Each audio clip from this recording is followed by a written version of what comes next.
तो मैं क्यों कहूं मैं इजराइल के साथ? मैं हर एक कमजोर के साथ हूं और मैं फिलिस्तीन के साथ हूं, मैं गारंटी से कहता हूं। आप अटल जी का बयान सुनना, अटल जी फिलिस्तीन के साथ थे, नेहरू जी फिलिस्तीन के साथ थे, इंदिरा गांधी फिलिस्तीन के साथ थी।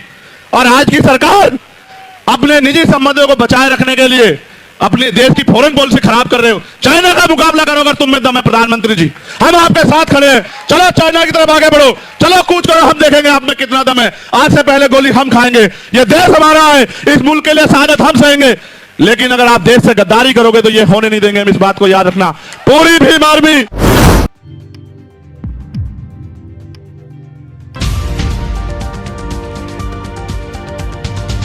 और अगर दुनिया की बात आप देखोगे, अभी मैं चर्चा कर रहा था एक पत्रकार साथी से, और मैं जानता हूं मीडिया के साथी इस बात पे जरूर ध्यान करें मेरी। जैसे हमारे देश के प्रधानमंत्री जी को इजराइल दिखाई दिया, उनको मणिपुर दिखाई नहीं देता। और मणिपुर छोड़िए, पूरे देश में जो कमजोर वर्गों पे हिंसा हो रही है वो दिखाई नहीं देती उनको। सरकारी कर्मचारी बड़ा आंदोलन कर रहे थे दिल्ली में कि हमें पेंशन दो, नौजवान सड़कों पे है, रोजगार नहीं है, महंगाई बेरोजगारी ने कमर तोड़ दी है, कोई कहने वाला नहीं है। और आज सरकार कह रही है कि हम इजराइल के साथ।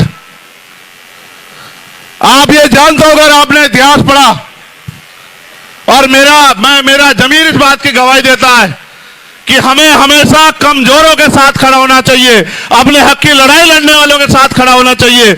आप इतिहास उठा के देखो, अगर आप ये बात जानने का प्रयास करोगे इजराइल और फिलिस्तीन को, तो आपको पता लगेगा कि जिस तरह हमारे देश में हम लोग, इस देश के मूल निवासी, दलित, पिछड़े, आदिवासी और जो धार्मिक अल्पसंख्यक लोग हैं, वो जो बेबस लाचार हो रहे हैं अपने देश में वोट होते हुए भी, इसी तरह से इजराइल ने फिलिस्तीन की जमीन पे कब्जा किया और फिलिस्तीन के लाखों लोगों को बंदी बनाया और फिलिस्तीन को अपने ही देश में वहां के लोगों को मरने के लिए मजबूर किया।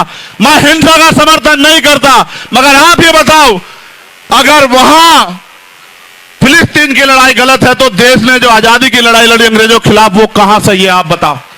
यहां भी तो शहीद आजम सरदार भगत सिंह ने अपने प्राणों के बलिदान दिए, उनकी यूनिट ने प्राणों के बलिदान दिए अपनी मातृभूमि की रक्षा के लिए, उसको आजादी के लिए अंग्रेजों से। अगर आज उस बात को वो लोग गंभीरता से आगे बढ़ा रहे हैं, तो मैं क्यों कहूं मैं इजराइल के साथ? मैं हर एक कमजोर के साथ हूं और मैं फिलिस्तीन के साथ हूं, मैं गारंटी से कहता हूं। क्योंकि अगर किसी का हक छिनेगा वो चुप नहीं बैठेगा, सरकार को जवाब देना पड़ेगा कि सरकार अपने निजी स्वार्थों के चक्कर में विदेश पॉलिसी खराब ना करे। आप अटल जी का बयान सुनना, अटल जी फिलिस्तीन के साथ थे, नेहरू जी फिलिस्तीन के साथ थे, इंदिरा गांधी फिलिस्तीन के साथ थी। और आज की सरकार इजराइल से वो उनकी जांच एजेंसी है जिससे हमारे नेताओं के अकाउंट खंगलवाने हैं, उनके फोनों में क्या ये दिखवाना है, उनकी इंक्वायरी करवानी है। अपने निजी संबंधों को बचाए रखने के लिए अपने देश की फॉरेन पॉलिसी खराब कर रहे हो। चाइना का मुकाबला करो अगर तुम में दम है प्रधानमंत्री जी, हम आपके साथ खड़े हैं। चलो चाइना की तरफ आगे बढ़ो, चलो कूच करो, हम देखेंगे आप में कितना दम है।